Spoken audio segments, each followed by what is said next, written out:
살아계신 하나님 아버지 감사합니다. 오늘 또 화요일날 또 이렇게 기독교 강독회 또 저희에게 시간을 허락해 주시고 또 여러 환경을 허락해 주시니 감사합니다.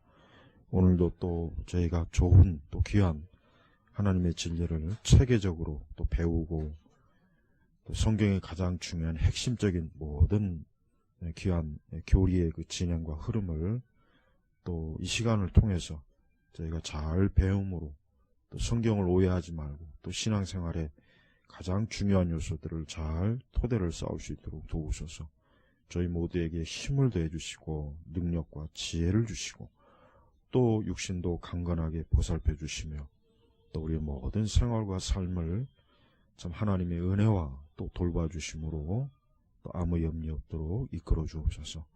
오늘도 감사와 영광 올리며 살아계신 우리 주 예수 그리스도의 이름으로 기도 올렸습니다. 아멘.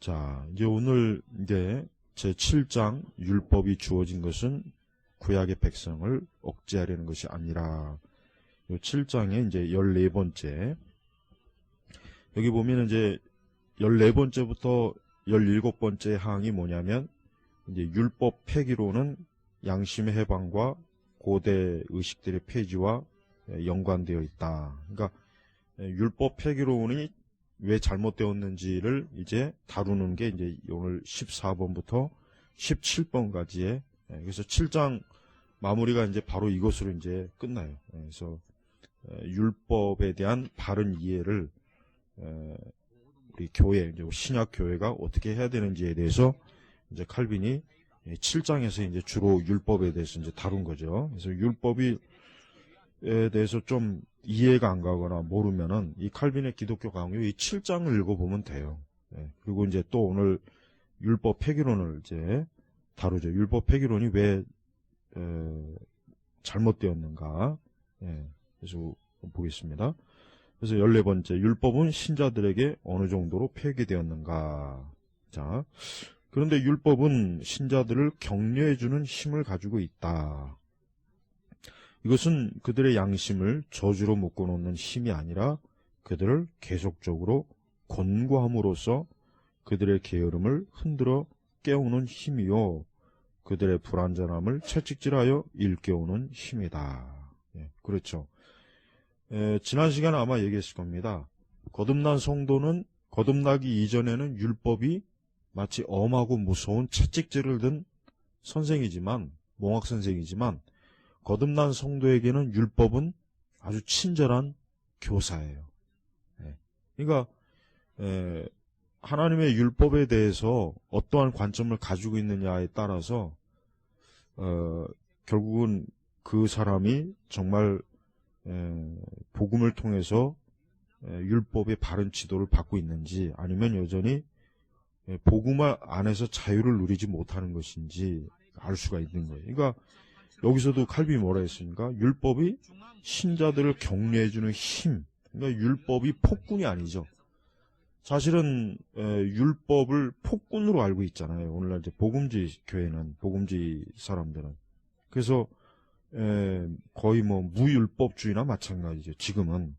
하지만 오히려 여기서 보니까 율법은 오히려 참된 신앙을 가진 성도들에게 더 신앙생활 올바로 잘하도록 또 불필요한 그러한 어떤 양심의 가책이나 저주 어떤 그러한 또 어떤 그 애매한 어떤 그런 신앙의 억압에서 오히려 율법은 자유를 주고 참 분명한 이 진리의 빛을 보게 해주는 거예요. 그래서 율법은 이제부터 우리 참된 성도들에겐 아주 친절하고 또 자비로운 또 물론 때때로 율법의 엄격함도 우리에겐 필요해요. 율법의 엄격함이 필요합니다. 그래서 우리가 십계명에 보면은 하지 말아라 라는 그 조항이 많단 말이에요. 그 왜 그렇습니까? 단순히 권고해서 될 문제가 아니에요. 그러니까 당연히 이러한 죄는 지면 안 된다. 딱 아주 명백하게 금했잖아요. 그러니까 때때로 그런 게 필요한 겁니다. 그래서 우리가 그리스도 안에서 자유함을 누린다고 해가지고 어떤 신앙의 본질적인 부분에 있어서 엄격함과 명확성을 중요시 여기지 않으면은 결국은 무율법주의로 나갈 수밖에 없다는 걸 우리 이제 알아야 됩니다. 그러므로 많은 사람들이 그 저주로부터 해방되기를 바라면서 말하기를 신자들에게 있어서 율법은 폐기되었다고 한다. 그러니까 나는 여전히 도덕법에 대해서 지금 말하고 있는 거예요. 여기서 이제 칼빈이 율법이라고 말했을 때 율법은 신자들에게 더 이상 올바른 것을 행하도록 명령하지 않고 다만 그들에게 있어서 이전과 같지 않게 되었다는 것이다. 즉 율법은 그들을 놀라게 하고 혼란케 함으로써 그들의 양심을 정지하고 파멸시키지 않는다는 것이다. 그렇습니다.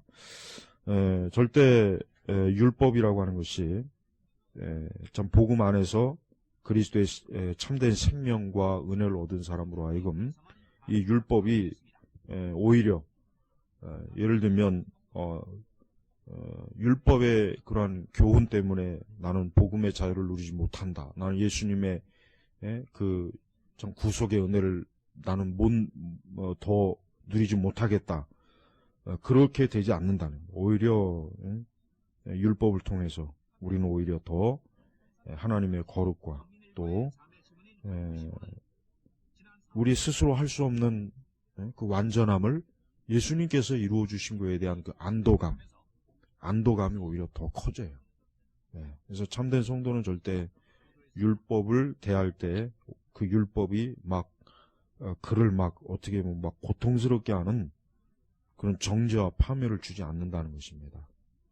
자, 바울은 이와 같은 율법의 폐기에 대해 분명히 가르치고 있다. 주께서도 그것을 가르치셨다는 것은 다음의 말씀에서 나타난다. 즉 주께서 율법을 폐기하실 것이라는 견해가 유대인들 가운데 퍼져 있지 않았다면 주님께서는 그 견해에 대해 반박하지 않았을 것이라는 것이다. 그러나 아무런 구실도 없이 우연히 일어날 리가 없으므로 그런 생각들은 아마도 그리스도의 가르침에 대한 그릇된 해석에서 생겨났으리라 추정된다.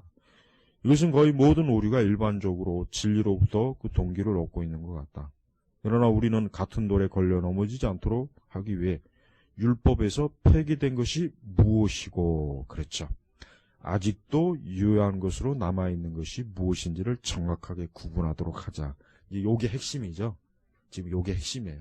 칼빈이 지금 말하고 싶은 거는 이제 요 17장을 마무리하면서 칼빈이 말하고 싶은 건 바로 요거예요. 요거. 그러니까 이러한 구분이 없이 무조건 율법을 추종하는 것도 문제가 있고 이런 구분이 없이 무조건 율법은 아니야.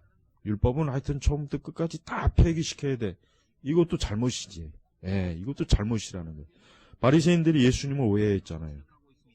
저 예수는 우리 구약에 그 모세로부터 선지자들이 준 그 율법을 폐기하는 아주 아주 사악한 우리 구약의 우리 선민의 이 위대한 이 종교적 유대교의 신앙의 전통을 파괴하는 대단히 악한 자다.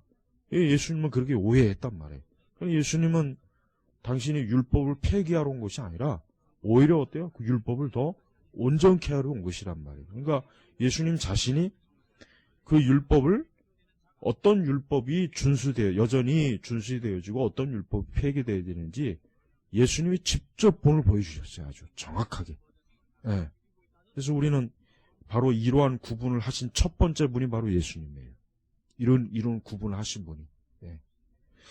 자, 주님께서는 그가 율법이나 폐허한 것이 아니라 완전케 하려 함이라라. 그렇죠? 또한 천지가 없어지기 전에는 율법의 1.1핵이라도 반드시 없어지지 않고 다 이루리라고 증거하시는데 그는 여기에서 그가 오심으로써 율법을 지키는 일을 폐하게 할 것은 아무것도 없다는 것을 사실을 충분히 확증하셨다. 그리고 그것은 정당하게 이루어졌다. 왜냐하면 그는 율법을 범한 것들을 고치기 위해 오셨기 때문이다. 그러므로 그리스도를 통해 율법의 교훈은 여전히 범할 수 없는 것으로 남아있다. 율법은 가르치고 근거하고 책망하고 교정함으로써 모든 선행할 수 있도록 우리를 형성시키고 준비시킨다. 디모데후서 3장 16, 17절의 말씀, 그것을 이제 풀이한 거예요. 그러니까 우리가 보통 지금도 우리가 보통 하나님의 말씀, 복음, 이 진리라고 할 때 여기 있는 율법의 영적인 의미와 교훈적 의미와 같이 취급하면 돼요. 같이 취급하면 되는 거예요. 그래서 지금 이 칼빈은 이 기독교 강의에서 율법은 가르치고 권고하고 책망하고 교정함으로써, 이게 뭡니까? 오늘날에도 말씀이에요. 진리래요. 네. 그러니까 하나님의 말씀이 우리를 가르치고 권고하고 책망 교정하죠. 지금 칼빈은 그것을 율법이라고 표현한 거예요. 그러니까 율법에, 우리가 신약교회에서 율법을 해서 폐기될 것과 여전히 유효한 것과를 지금 구분할 수 있는 그 기준을 지금 칼빈은 여기서 지금 뚜렷하게 지금 얘기하고 있는 겁니다. 그래서 오늘 우리 신약교회 성도들이 율법에서 증거하는 하나님의 계명, 하나님의 그 거룩한 진리의 그 가르침을 바르게 이해한다면, 그것은 우리로 하여금 여전히 하나님의 그 모든 진리 안에서 우리를 가르치고 권고하고 책망하고 교정하고 또 모든 우리 선한 하나님의 백성으로서 실천적으로 선한 열매를 맺게 하는데 율법은 준비시키는 아주 좋은, 정말 여기서 아까 서두에 나와있죠. 격려해주는 힘, 또 혹이라도 우리가 게으름에 빠졌다면 우리를 흔들어 깨우는 힘, 또 우리 스스로의 불완전함을 거기에 참 그 불완전함이라고 하는 늪에 빠지지 않고 우리가 오히려 더 온전하게 나아갈 수 있는, 또 때때로 우리를 엄격하게 다루는 채찍, 이 모든 게 다 이 율법의 기능 속에 다 있다는 거예요. 그러니까 우리가 이 기독교 강의에서 다루는 이 글 내용 자체만으로 보면은 확실히 오늘날 교회는 지금 이와 같은 이 기독교 강의의 이러한 가르침을 분명하게 좀 들어야 됩니다. 따라야 될 지금 상황이에요. 많이 놓치고 있으니까. 자, 15번째 보면은 율법은 더 이상 정죄하지 못할 정도로 폐기되고 있다. 자, 바울이 저주에 대해 말하고 있는 것은 의심할 여지 없이 계명 자체에 적용되지 않고 양심을 속박하는 힘에만 적용된다. 율법은 그것이 명령하고 있는 것을 가르칠 뿐만 아니라 그것을 곧바로 시행하고 있다. 만일 그것에 순종하지 않으며 실제로 누군가가 한 가지 점에 있어서 그 의미를 지키지 않는다면 율법은 사정없이 그 저주의 벼락을 내리치는 것이다. 그렇습니다. 제가 지난 시간에 얘기했죠. 예수 그리스도를 통해서 구원받지 않는 하나의 또 길이 있어요. 율법을 완벽하게 지켜야 돼. 아주 완벽하게. 완벽하게 어디 지켜봐라.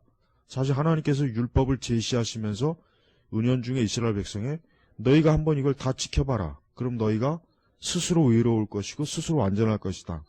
하나님께서 그런 의미로 또 한편으로 율법을 아주 엄하게 선포했어요. 엄하게. 그런데 이스라엘 백성들이 그 율법의 선포를 가만히 들어보니까 그건 도저히 우리가 지킬 수 있는 수준이 아니거든요.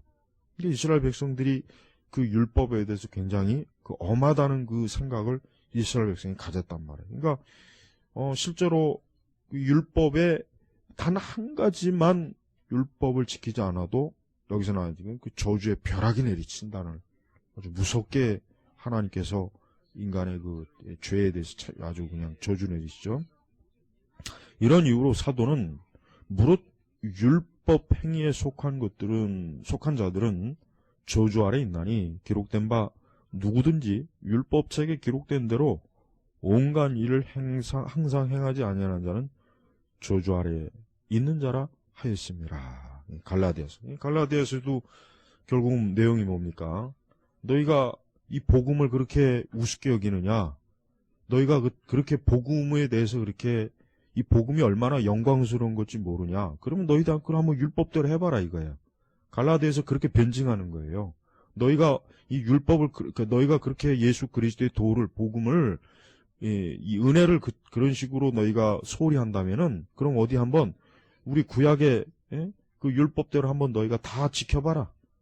다 완벽하게 한번 너희가 따라봐라. 어디 하고 이 갈라디아에서 굉장히 바울이 아주 단호하게 그 복음을 율법으로 대체하려는 자들에게 아주 강하게 밀어붙이고 있어요. 예. 그래서 갈라디아서 읽어보면은 바울이 얼마나 이 복음의 이 영광과 이 복음의 능력에 대해서 아주 절대적인 신뢰를 갖고 있다는 걸 바울이 잘 드러나고 있습니다. 반대로 절대로 율법은 우리가 율법대로 행할 수 있는 게 아니다. 오히려 날마다 이 율법은 그리스도의 복음을 의지하지 은혜 아래 있지 않는 자는 매 순간순간 율법의 이 저주 아래에서 견뎌낼 수가 없다. 이거예요. 견뎌낼 수가 없다. 예. 자, 그가 말하는 율법 행위에 속한 자들이란 자신들의 의의 근거를 죄사함에 두지 않는 자들인데, 여기서 죄사함은 뭘 얘기하겠습니까? 예수 그리스도의 속죄, 그분의 대속이죠. 그걸 얘기하는 거예요.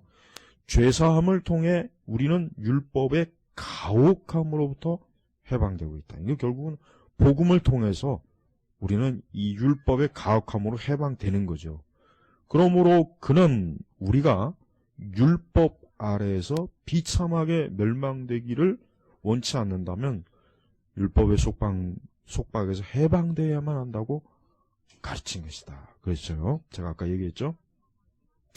그러면 어떤 속박으로부터 해방되어야 하는가? 그것은 곧 가혹하고 위험한 요구사항들. 가혹하고 위험한 요구사항들이에요. 뭐 제일 먼저 가장 대표적인 거 십계명. 십계명. 그 외에 660가지의 그 율법 조항. 그걸 다 지켜라 이거. 어디 하여튼 그 중에 단 한 가지만 못 지켜도 넌 아주 저주와 사망이 너에게 영원히 있을 것이다. 그죠? 얼마나 가혹하고 위험해요. 얼마나. 이 요구사항들은 율법의 극단적인 형벌 중 그 어느 것도 사해주지 못하며 그 어떤 범죄도 형벌을 반드시 받도록 만든다. 이러한 저주로부터 우리를 구해주시기 위하여 예수 그리스도께서는 우리를 위해 저주를 받으셨다고 나는 말한다. 기록된 바 나무 위에 달린 자마다 저주 아래 있는 자라 하였습니다. 이 갈라디아서가 사실은 내가 볼 때는 참 우리 성도들이 이 신약 성경에서 갈라디아서를 정말 잘 이해해야 돼요.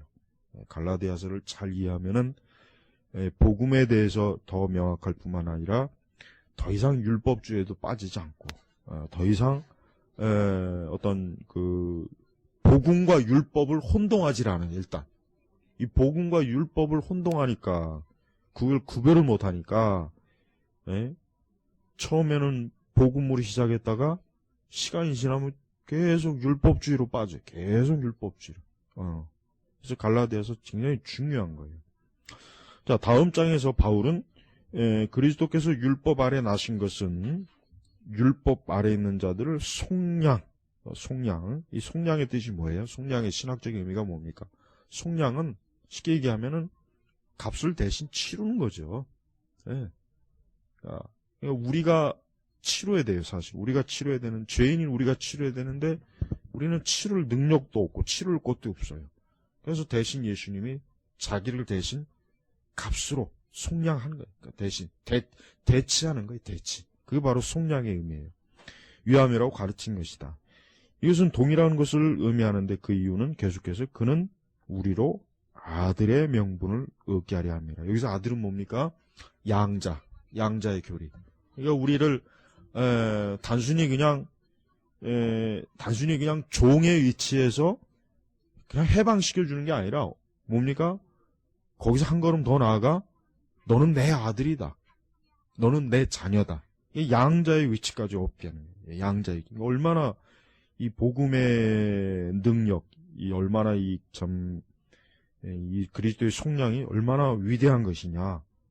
우리가 한때 죄인이 아들의 위치까지 간다는 게 얼마나 이게 대단한 겁니까?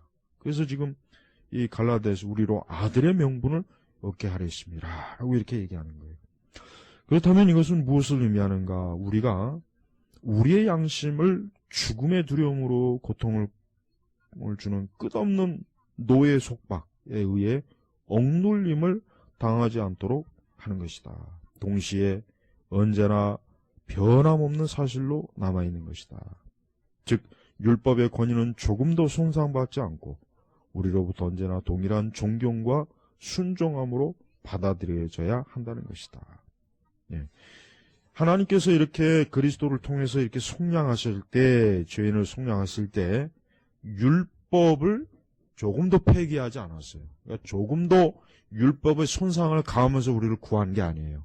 그게 중요한 거예요. 그러니까 율법의 권위가 조금도 손상받지 않았다 그랬잖아요. 그러니까 뭐냐면 어떠한 이유에서든지 간에 우리 그리스도인들은 적법한 절차에 의해서 우리가 구원받은 거예요. 그러니까 마귀가 우리를 정죄 못합니다. 왜? 절대 하나님께서 우리를 구원하실 때 율법과 하나님의 공의를 손상시키지 않았거든요. 아주 완벽하게 우리의 구원은 적법, 합법한 거예요. 합법. 그러니까 마귀가 우리의 정죄에 대해서 더 이상 시비를 걸 수가 없어요. 그러니까 우리는 때때로 우리가 우리 자신에 대해서 자꾸 마귀가 우리의 구원과 우리의 믿음, 우리의 어떤 여전히 어떤 타락한 그걸 때문에 우리 자신들이 자꾸 구원에 대해서 혹시라도 그럴 때마다 하나님께서는 완전한 적법한 그 절차에 의해서 우리를 구원하셨다는 것을 아주 잘 그것을 상기한다면 그러한 마귀의 그 교묘한 꼬드김에 우리가 절대로 구원과 또 우리의 그 하나님의 그 양자, 하나님의 은혜에 대해서 우리가 행여라도 그것 때문에 우리가 두려워하거나 의심할 필요가 없다는 겁니다.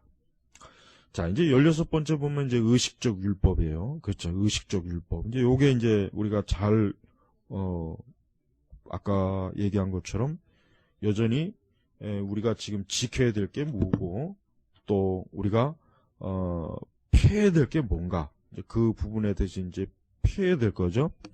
자, 의식들의 경우는 별개의 문제라고 할 수 있다. 즉 그것들은 효력이 없어진 것이 아니라 그 용도가 없어진 것이다. 예. 그러니까 이제 효력은 여전히 있지만 쉽게 얘기하면은 더 이상 그것을 사용할 일이 없는 거예요. 그러니까 우리가 지금 우리가 무슨 어떤 우리가 레위기 지금 나와 있지만 우리가 지금 제사 드릴 일이 없잖아요. 지금 무슨 제물을 가져다가 불을 피우고 태우고 피를 뿌리고 그걸 사용할 일이 없단 말이에요. 그 자체가 없어진 거예요. 왜? 예수님께서 종결시켰으니까. 그리스도께서 오셔서 그것들을 종결시키셨지만 그것들의 신성함을 조금도 손상시키지 않고 오히려 그것들을 인정하고 존중하셨다. 그렇습니다. 이게 참 중요해요. 왜냐하면 여러분 왜 우리가 신약 성경에서 우리가 왜 구약 성경에서 여전히 의식법이 되는 레위기나 이런 것들이 왜 성경에 남아 있어야 되는 줄 아세요? 그리스도의 십자가의 구속의 의미가 무엇냐를 그 근거를 얘기할 때 구약의 그 제사를 통해서 근거를 얘기해야 되기 때문에 그런 거예요.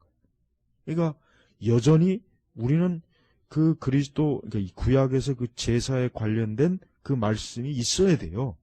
그 말씀이 있어야 우리가 예수님께서 왜 십자가에서 이렇게 고난을 당하셨는가에 대한 그 근거의 말씀을 역시 증명할 수 있는 말씀이 그 레위기와 이런 율법을 통해서 보여주는 거예요. 의식들을 통해서. 예. 만일 그리스도의 죽으심과 부활의 능력이 의식들에서 나타나지 않았다면, 그것들은 구약 백성들에게 공허한 겉모습만을 제공하게 되었을 거다. 그렇죠. 그냥 하나의 종교적인 의식이죠, 의식. 근데 그 의식이 실제로 참 예수 그리스도의 그 십자가에서 죽으심과 그 부활의 능력을 통해서 결국 구약에서 했던 그 모든 제사, 그 희생 제사가 그것이 굉장히 중대한 의미를 가지고 있다는 것을 신약 백성들도 알지만 구약의 백성들도 그거를 알았다는 거예요. 자, 이와 마찬가지로 그 의식들이 종결되지 않았다면 오늘날 우리는 그것들이 어떤 목적으로 제정되었는지를 알지 못했을 것이다. 그랬죠. 그러니까 예수님께서 십자가에서 죽으신 사건, 부활 사건이 없다면 그 구약의 그 많은 제사 의식이 이게 뭘 의미하는 거야? 이게 결국은 궁극적으로 뭘 의미하는 것에 대한 그 의미가 제대로 드러나지 않았을 겁니다. 예. 또 반대로 그리스도의 죽으심과 부활이 어떤 근거에 의해서 이게 정당화되느냐 하는 것도 역시 똑같이 중요한 문제예요. 예. 결과적으로 바울은 의식들을 준수하는 것이 쓸데없을 뿐만 아니라 해롭다는 것을 증명하기 위해 그것들은 그림자요. 그 실체는 우리를 위해 그리스도 안에 존재한다고 가르친다. 예. 그러니까 바울은 이 구약의 의식들 자체가 이젠 더 이상 이제 필요가 없다. 이러한 의식들에 매여 있는다는 것은 불필요하고 오히려 해롭기까지 하다 이거죠. 오히려 예수님의 그 참 대속, 그분의 십자가의 구속을 오히려 더 가리는 역할을 할 수밖에 없어요. 자칫하면. 따라서 만일 그들이 자신을 이미 분명하게 계시하신 그리스도를 아직도 멀리서 그리고 휘장으로 가려진 것처럼 표상적으로 표현하는 것보다 그러한 의식들이 폐지되었을 때 진리가 더 환한 빛을 발하게 된다는 것을 우리는 알고 있다. 그리스도께서 운명하셨을 때 송새 휘장에 둘로 찢어졌는데 그 이유는 히브리서 기자가 진술하고 있듯이 전에 희미하게 윤곽만 보이던 하늘의 축복이 이제 생생하고 분명한 형상으로 나타났기 때문이다.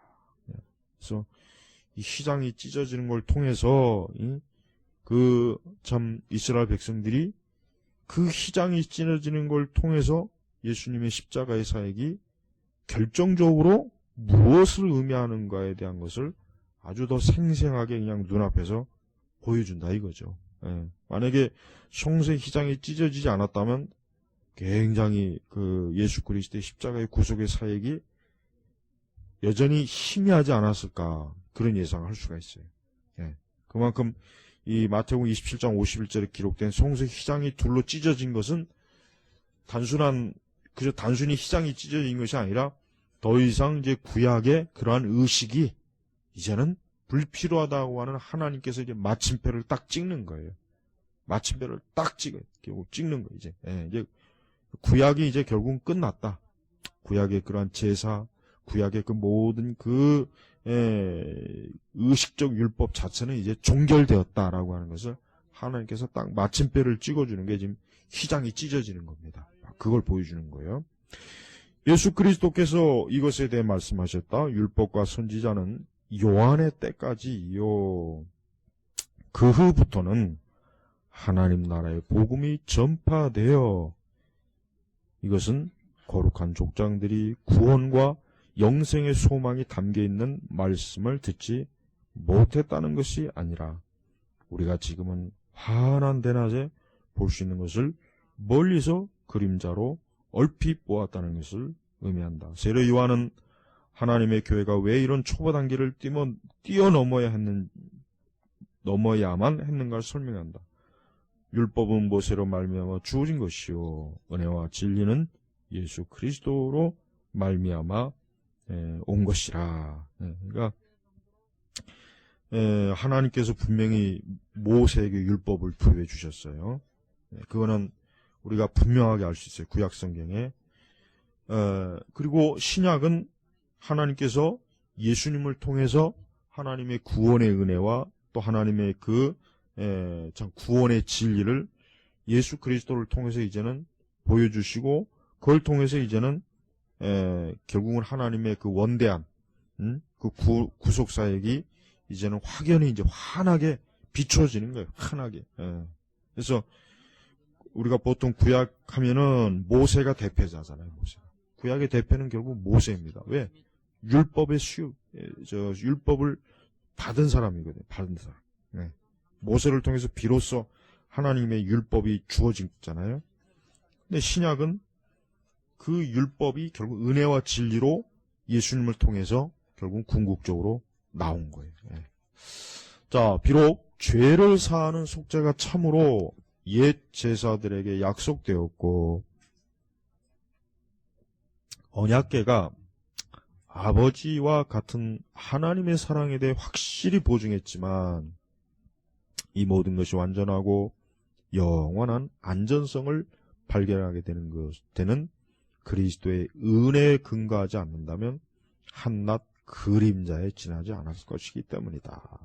그러니까 그리스도께서 드러내주신 그 십자가의 구속 사역이야말로 구약의 그 모든 하나님의 언약, 제사, 속죄, 하나님의 율법을 아주 확연하게 이제 보여주는 아주 결정적인 이 하나님의 은혜의 실체입니다. 은혜의 실체. 예수 그리스도는.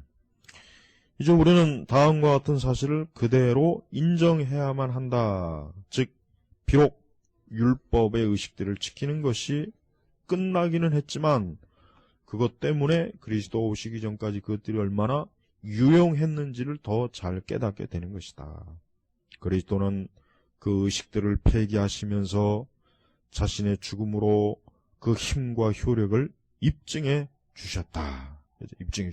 그러니까 우리는 구약의 이와 같은 의식들, 율법의 의식들이 얼마나 중대한 의미를 우리에게 주었는지를 잘 알아야 한다 이거예요. 그리고 그걸 통해서 예수님의 그 사역이 어떠한지를 참 구약의 성도들이 알 수 있었고, 또 예수님은 그 의식들을 폐기해서 결국 자신이 결국 구약의 율법의 모든 그 하나님의 결정적인 하나님의 그 은혜와 사랑을 드러내 주셨다는 것도 보여주는 겁니다. 특히 율법이 정죄하는 그 정죄로 인한 죽음과 사망이 그리스도 안에서는 부활하심으로 어때요? 새롭게 나타났죠. 그래서 그걸 여기서 이제 효력이라고 그렇게 말하잖아요. 효력이라고요. 자, 이제 17장에 들어가면 우리를 대적하는 의문에 쓴 증서가 도말된다. 자, 바울이 진술한 것 가운데 조금 난해한 것이 있다. 골로새서 2장 13, 14절의 말씀이죠. 또 너희의 범죄와 율법에 무할례로 죽었던 너희를 하나님이 그와 함께 살리셨고 우리에게 모든 죄를 사하시고 우리를 거스리고 우리를 대적하는 의문에 쓴 증서를 도말하여 제하여 버리사 십자가에 못 박으시고이다. 자, 이러한 진술은 율법의 폐기라는 의미를 확대하여 율법의 규정이 우리와는 아무런 관계가 없다는 정도까지 간 것처럼 보인다. 이 말을 단지 도덕적 율법에 관한 것으로 이해하여 그 교훈이 아니라 그 용서 없는 엄중함이 폐기된 것이라고 해석하는 데 있지만 그런 생각은 잘못된 것이다. 또 어떤 사람은 바울의 말을 신중하게 고찰하여 적절하게 말하면 이 말은 의식법에 대해 언급하는 것이라고 인식한다. 그리고 그들은 바울이 의문이라는 말을 한 번 이상 사용하고 있다는 걸 지적한다. 왜냐하면 그는 에베소 교인들에게 다음과 같이 썼기 때문입니다. 그는 우리의 화평이신지라 둘로 하나를 만드사 의문에 속한 계명을 폐하셨으니 이는 이 둘로 자기의 안에서 한 세 사람을 지어 화평하게 하시고. 자, 에베소 2장 14, 15절 말씀이요. 이 진술이 의식들에 관한 것이면 의심의 여지가 없다. 왜냐하면 그는 그것들을 유대인과 이방의 사이를 가로막는 담이라고 언급했기 때문이다. 그러니까 우리는 구약에 나타나 있는 의식 또 구약의 율법의 규정 그게 유대인에게만 사실 하나님이 주셨던 거란 말이에요. 유대인에게. 이방인들에게 하나님께서 그걸 요구하진 않았어요. 이방인들에게 너희가 율법대로 살아라. 너희가 율법대로 너희가 이것을 준수해라. 율법의 의식을 너희가 지켜라. 예수님이 이방인들에게 요구한 게 아니라 철저하게 아브라함의 후손들에게만 딱 요구했잖아요. 그러니까 그게 뭡니까? 유대인과 이방인 사이를 가로막는 담이에요. 담. 이 율법의 이 의식이나 율법의 이 조항 이것들이 하나님 백성하고, 아니 이제 이스라엘 백성, 유대인과 선민과 선택받지 못한 민족 간의 결정적인 경계선, 담 역할을 하는 것이 바로 지금 여기서 말하지만 계명, 율법, 또 율법의 의식, 그걸 지금 말하고 있습니다. 따라서 나는 두 번째 부류의 주석가들이 첫 번째 사람들을 올바르게 비판했다는 것을 인정한다. 그렇지만 두 번째 부류의 사람들도 사도가 말하는 의미를 매우 잘 설명한 것처럼 보이지는 않는다. 두 구조를 엄밀하게 비교하는 것을 나는 유쾌하게 생각하지는 않기 때문이다. 바울이 에베소 교인들에게 그들이 양자가 되어 이스라엘과 교제할 수 있게 되었음을 확신시키려고 할 때 그는 한때 그들을 막아 방해가 되었던 장애물이 지금은 제거되었다고 가르친다. 그것은 곧 의식들이었다. 유대인들이 하나님께 성별에 드렸던 의식적인 정결례식과 희생제사들이 그들과 이방인 사이를 갈라 놓았던 것이다. 그 이방인과 유대인 사이에는 뭐 당연히 이런 정결례식과 희생제사가 아주 결정적으로 유대인과 이방인을 구별할 수 있는 아주 굉장히 중요한 구분이죠. 이방인들은 결코 유대 방식의 이런 제사나 그런 의식을 하질 않잖아요. 그러면 그가 골로새서에서 더 숭고한 신비에 관해 언급하고 있다는 것을 모를 사람이 누구이겠는가? 거기에서는 모세의 규례들에 대한 문제가 다뤄졌는데 거짓 사도들은 그리스도인들에게 모세의 규례들을 잘 지키도록 설득했다. 그러나 갈라디아에서는 그는 그 논의를 더욱더 깊이 논하였는데 말하자면 그 출발점으로 들었는데 이 구절에서도 그렇게 한 것이다. 그러니까 이 거짓 사도들은 여전히 구약의 율법을 규례를 지킴으로 너희가 하나님 앞에 나아갈 수 있고 하나님께 너희가 은혜를 받을 수 있고 하나님의 구원의 은총 안에 머물 수 있다. 뭐 이제 이렇게 계속 이 거짓 사도들이 이제 당시에 이제 신자들을 쇠뇌시키겠죠. 속이거나 그러겠죠.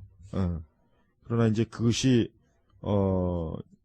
결국은 참된 하나님의 백성과 그렇지 않은 그릇된 자들과의 어떤 하나의 경계선이 된 거예요. 구분점이 된 거예요.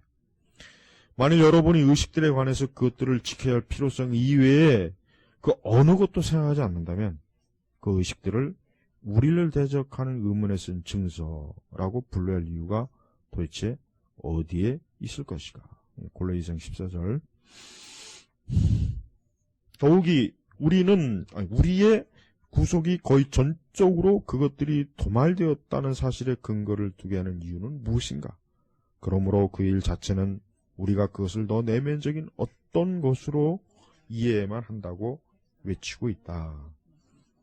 그러나 어거스틴이 다른 것에서 매우 참되게 기록했고 오히려 사도들의 분명한 말들, 즉 유대인들의 의식 속에는 죄에 대한 대속보다는 죄에 대한 고백이 있었다고 말해서 인용한 것을 진리로 인정한다면 나는 이 문제에 대해 참된 이해에 도달했다고 확신한다. 유대인들은 그들 자신 대신에 결례를 드렸으므로 그들이 죽어 마땅한 죄인이라고 고백하는 일 외에 제사에서 무엇을 또 성취할 수 있었겠는가?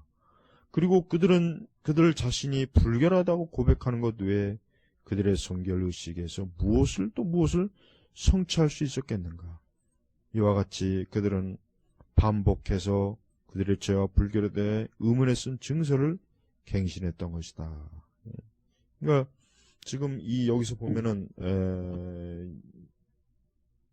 그들의 죄와 불결에 대한 의문에 쓴 증서를 갱신. 우리가 구약의 유대인들이나 또 지금 이 글을 보는 첫 번째 대상인 로마 천주교도들이나 그리스도의 속죄의 의미, 그 이상으로 무언가를 의미를 부여하는 것에 대해서 굉장히 칼빈이 아주 우려 섞인 지금 그것 때문에 지금 지금 같은 아까 요 글이 지금 들어가는 거예요. 그러니까 인간이 어떤 자기 스스로의 정결 의식이나 자기 스스로의 어떤 스스로의 죄를 씻거나 또 스스로 하나님 앞에서 좀 온전하게 나아갈 수 있는 길은 없다. 없다. 이제 그걸 좀 더 바울이 칼빈은 좀 더 약간 좀 유대인의 관점에서 또 지금 보고 있는 거예요. 자, 이런 이유로 사도는 그리스도께서 첫 언약 때에 범한 죄를 속하려고 죽으신 것이라고 기록했다. 그러면 사도는 올바르게 그 의식들을 가리켜 그것들을 지키는 자들에게 대적하는 의문에 쓴 증서라고 불렀는데, 그 이유는 그 의식들을 통해 그들은 공견하게 그들 자신의 정죄와 불결함을 확증하기 때문이다. 그들도 역시 우리와 함께 영원한 은혜에 참여하는 자가 되었다는 사실에 아무런 모순이 없다. 왜냐하면 그들이 이러한 은혜에 도달하게 된 것은 그리스도 안에서의 의식 안에서, 그리스도 안에서이며 의식 안에서가 아니기 때문이다.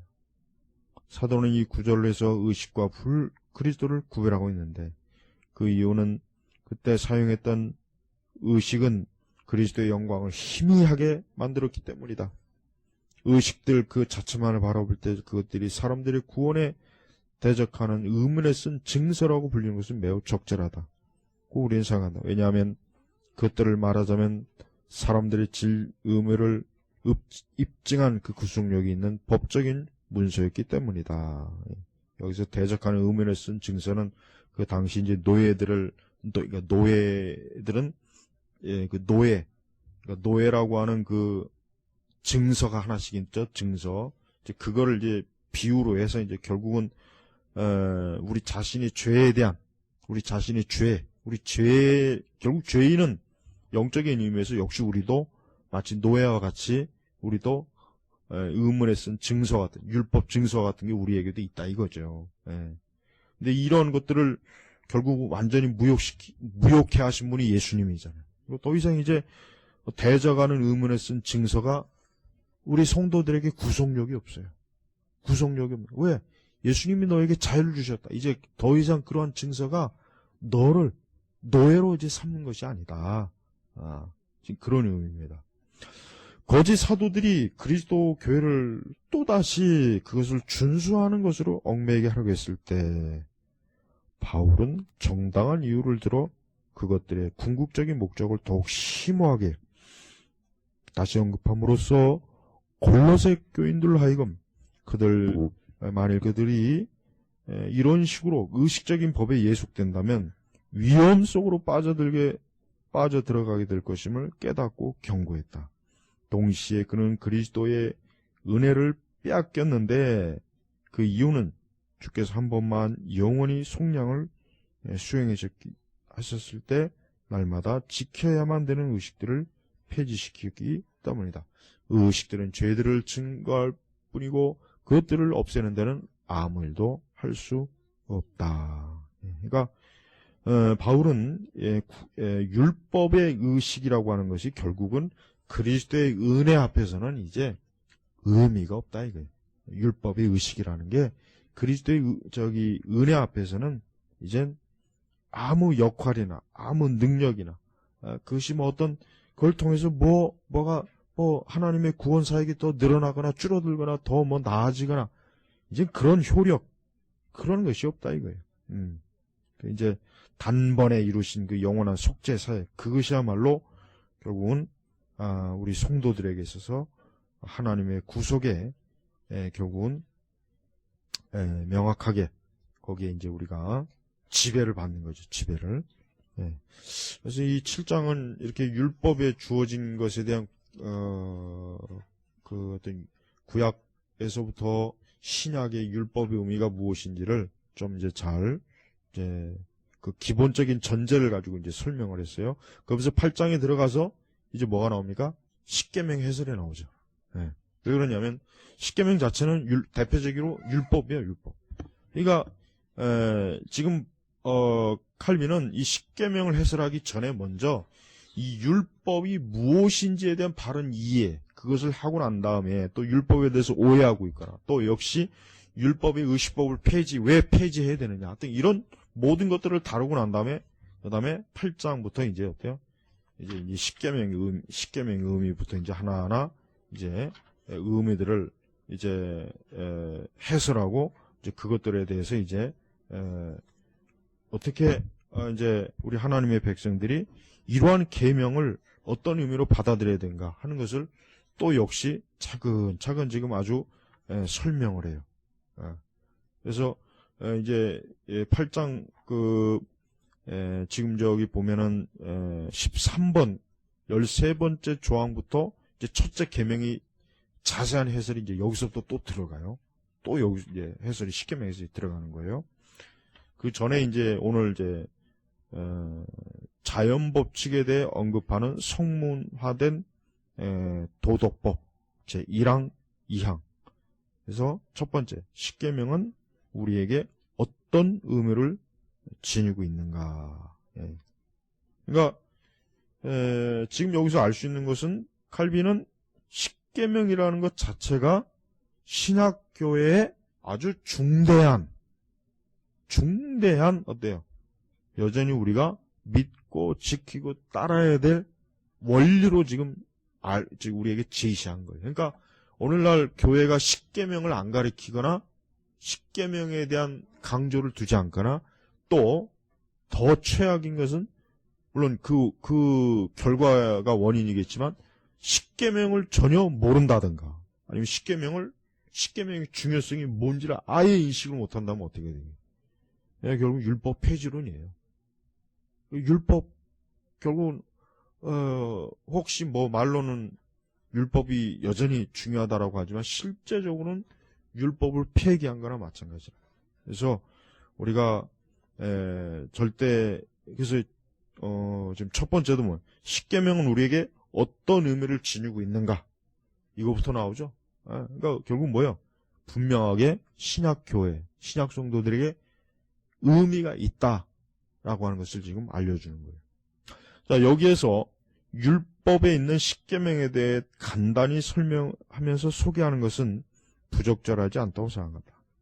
그렇게 함으로써 내가 언급한 사항, 즉 하나님께서 한 번 제정하신 공중 예배는 아직 유효하다는 사실이 더욱 분명히 될 것이다. 그 다음으로 내가 말한 두 번째 사항, 즉 유대인들은 율법으로부터 경건의 참된 특성이 무엇인지를 배웠을 뿐만 아니라 자신들의 율법을 지킬 수 없음을 깨달아 알므로써 심판이 두려워 부득이 중보자에게로 마음이 이끌린다는 것을 확증하게 될 것이다. 그렇죠. 이게 제일 중요한 거죠.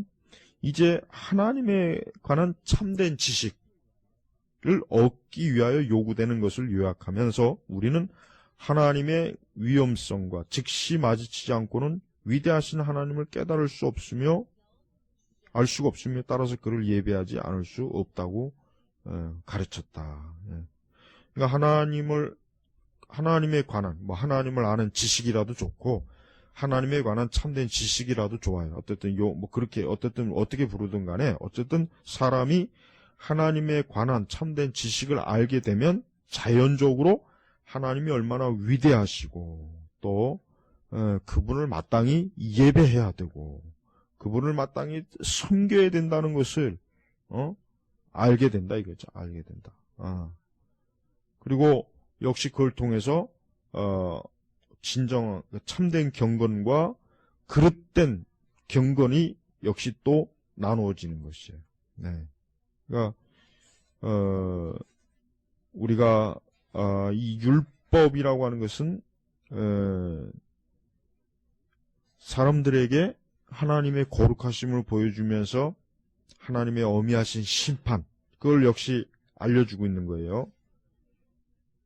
그러니까 그걸 통해서 사람들로 하여금 예수 그리스도의 중보에 더 빨리 신속하게 다가가려고 그런 것들을 일으키는 요인이지. 가장 첫 번째.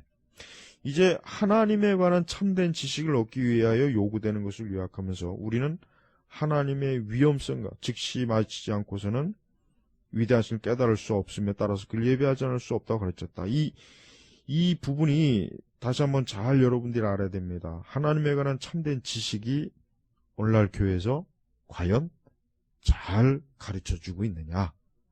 그리고 신약교회 성도들이 하나님에 관한 참된 지식을 그것을 진정으로 알고 중요하게 여기고 있느냐. 만약에 이것을 진정으로 알고 중요하게 여긴다면 우리의 예배와 우리의 경건생활과 우리의 신앙생활은 어때요? 굉장히 높은 수준에 가 있는 거예요. 높은 수준에. 만약에 하나님에 관한 참된 지식이 없으면은 어떻게 되냐면 우리의 신앙과 우리의 믿음이나 우리의 실천신앙은 굉장히 천박해져요. 굉장히 천박해지고 피상적이 돼버리는 거예요. 그래서 교회가 결국은 가장 우리 신자들에게 중요한 것은 지금 칼빈이 여기서 말한 하나님에 관한 참된 지식이 굉장히 중요하다는 거예요. 그러니까 사람들이 교회를 왜 나오냐? 내가 왜 교회를 갈까? 우리는 보통 구원받으러 갑니다. 구원 하나님 예배 드리러 갑니다. 여러 가지 답을 낼 수 있지만 가장 정확한 답은 성경적으로 가장 정확한 답은 하나님을 알기 위해서 간다는 거예요. 이게 가장 정확해요. 이게 가장 좋은 대답이에요. 하나님을 알아야 복음도 아는 거예요. 하나님을 알지 못하면 복음도 모릅니다.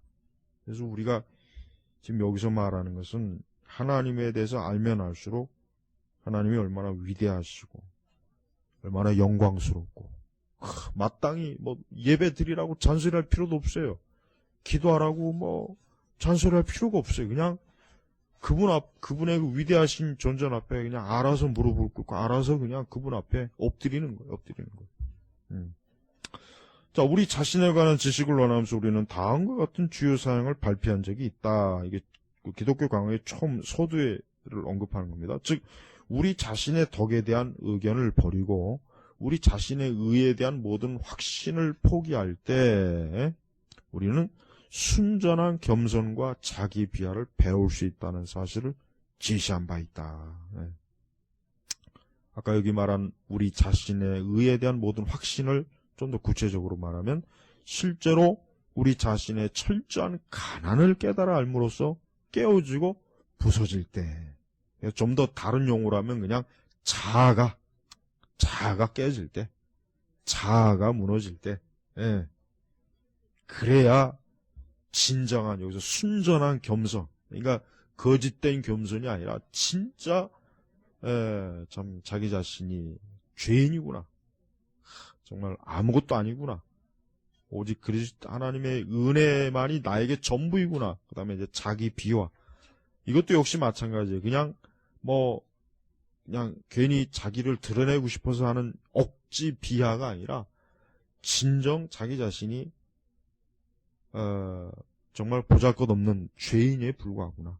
하나님의 은혜가 아니면은 감히 숨도 쉴 수 없고 살아갈 수도 없는 정말 그런 것을 알겠다는 거예요. 그러니까 우리는 이 신앙생활을 하면 할수록 두 가지에 대해서 정말 알게 돼요. 첫째는 하나님에 대해서, 두 번째는 우리 자신에 대해서. 그러니까 신앙생활의 궁극적인 핵심은 이겁니다.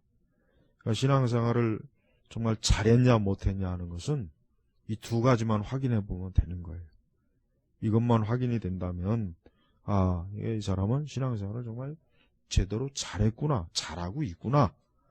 그러나 여전히 하나님에 대해서 모르고 그 하나님이 얼마나 영광스럽고 위대하셔서 그냥 정말 그분 앞에는 감히 입도 뻥끗 한다는 것 자체도 참 불경스럽다.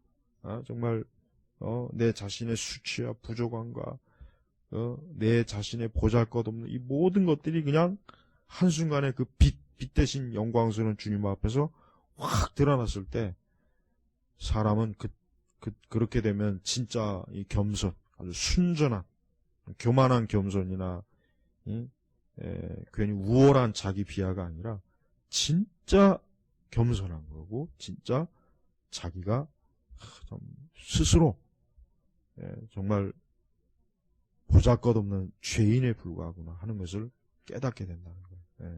그래서 우리가 이 도덕적 율법, 이 십계명 해설을 통해서 칼빈이 지금 가르쳐주고 싶어하는 게 바로 이거예요. 이거 하나님에 대한 참된 지식과 우리 자신이 얼마나 형편없는 사람인지를 죄인인지를 알게 하는 게 지금 칼빈의 이 목적입니다. 이 두 가지 모두를 주님께서는 그의 율법에서 이루신다. 그렇죠? 그러니까 율법이 중요한 거예요. 그러니까 만약에 지금 역으로 오늘날 교회는 아예 율법을 얘기를 안 하죠. 언급을 안 해요. 그러니까 교회에서 무슨 뭐 제자 훈련이니 무슨 알파 코스니 무슨 두 날개니 뭐 이런 것들이 얼마나 거짓된 겸손과 거짓된 자기 비하를 만들어내는 거예요. 이게 이런 것들이. 그러니까 그런 거는 안 하면 안 할수록 좋은 거예요. 그건 하면 할수록 공연히 우리 스스로의 우월함, 자신감, 그런 하여튼 우리의 열심, 우리의 능력, 같은 온갖 이 더러운 것들을 다 우리 안에다 계속 쌓는 거란 말이에요. 이 얼마나 참된 이 경건의 이 도가 교회에서 얼마나 사라졌는지를 우리가 알아야 됩니다. 그래서 우리 다음 주에는 지금 8장 우리가 이 두 가지 모두를 주님께서 그 율법에서 이루신다 하는 요 부분 여기서부터 이제 다시 한번 시작해 보겠습니다. 자, 기도하겠습니다. 하나님 아버지 감사합니다. 오늘 이렇게 우리가 기독교 강요를 통해서 우리 시대에 거의 가르쳐지지 않고 알려지지 않은 이 율법의 이 중요성, 내용, 율법의 용도, 율법의 의미, 율법이 우리 자신과 신앙과 믿음의 실천에 얼마나 중요한 요소인지를 또 배우고 알게 되는 좋은 시간을 갖게 하시니 감사합니다. 다시 한번 이러한 것들에 대해서 더 깊이 좀 알고 또 스스로 되새김으로 주여 이번 기회에 철저하게 이와 같은 거룩한 진리를 알고 지나갈 수 있도록 저희들을 도우시옵소서. 감사하며 우리 주 예수 그리스도의 이름으로 기도 올렸습니다. 아멘.